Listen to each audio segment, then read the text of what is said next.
terdaftar sebagai organisasi masyarakat di Kementerian Dalam Negeri hingga tahun 2009. Pertama, penyerangan terhadap aliansi kebangsaan beragama dan berkeyakinan di lapangan Monas tahun 2008. Rencana pencabutan perda anti minuman keras.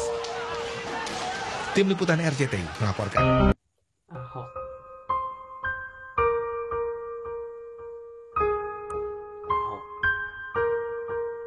Sepertinya kalau kita ngomongin tentang Ahok, itu gak ada selesai-selesainya.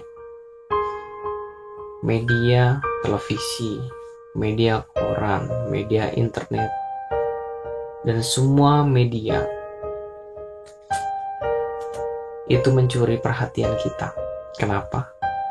Karena hari-hari ini media sedang digembar-gemburkan dengan satu berita yang benar-benar panas.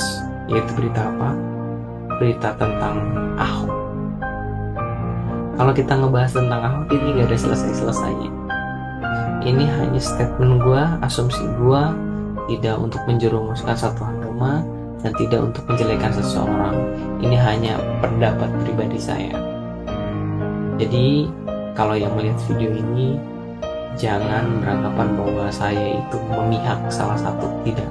Ini berdasarkan asumsi saya pribadi. Terlepas dari benar atau tidak seseorang ini salah, kita nggak tahu. Yang jelas ini hanya asumsi saya sendiri.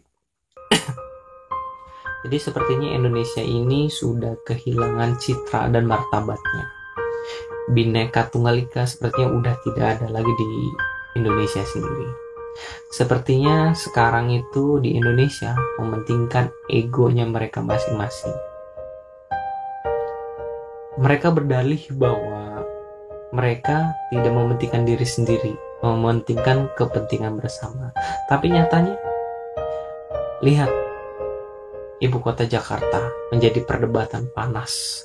Bahkan media-media cetak luar negeri pun menyorot Indonesia, yaitu tentang kasus di ibu kota Jakarta. Yaitu terlepas dari benar atau tidaknya berita itu, saya tidak mau tahu. Yang jelas saya menyampaikan fakta sebagaimana adanya.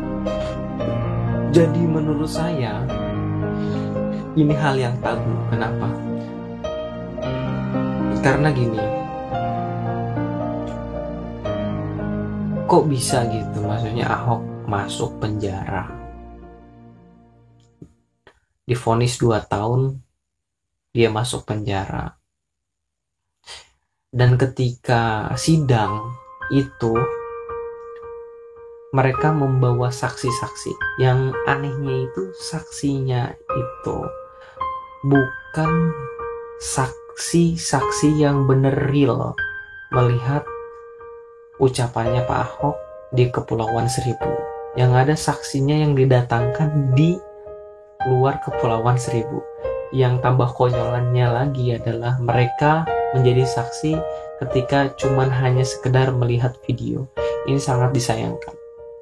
Kenapa bisa Ahok divonis 2 tahun penjara? Karena saksi-saksi yang melihat di video YouTube bukan saksi-saksi yang real.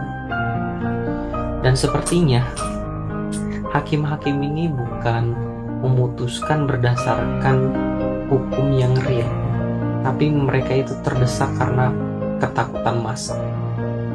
Jadi sebenarnya ini hakim-hakim ini cuma hanya panggung sandiwara doang. Sebaiknya perbaiki cara hukum di Indonesia sendiri. Nah, terlepas dari hukum sendiri, kita kan di Indonesia ini punya 5 unsur agama. Nah, itu pokoknya ada 5 inilah ya, ada 5 agama. Seharusnya kita saling melengkapi, bukan saling menjatuhkan. Kalau kita sudah mengerti tentang arti ketuhanan itu sendiri, sebenarnya itu tidak menjadi permasalahan. Seharusnya kita bisa memaafkan saudara-saudara kita, bukan hanya menghujat dan memaki gitu. Sebaiknya kita harus bisa memaafkan kan. Ya, itu memaafkan. Harapan gue sih dengan membuat video ini, gue pengen Indonesia itu menjadi seperti yang dulu. mengerti tentang arti toleransi yang sesungguhnya, bukan hanya karena ambisi atau bahkan ego semata yang ingin menguasai Indonesia dan menyingkirkan yang lain. Itu aja video dari gua. Semoga video ini bermanfaat. Jika kalian suka, like, komen, dan subscribe video ini. Terima kasih. Ciao.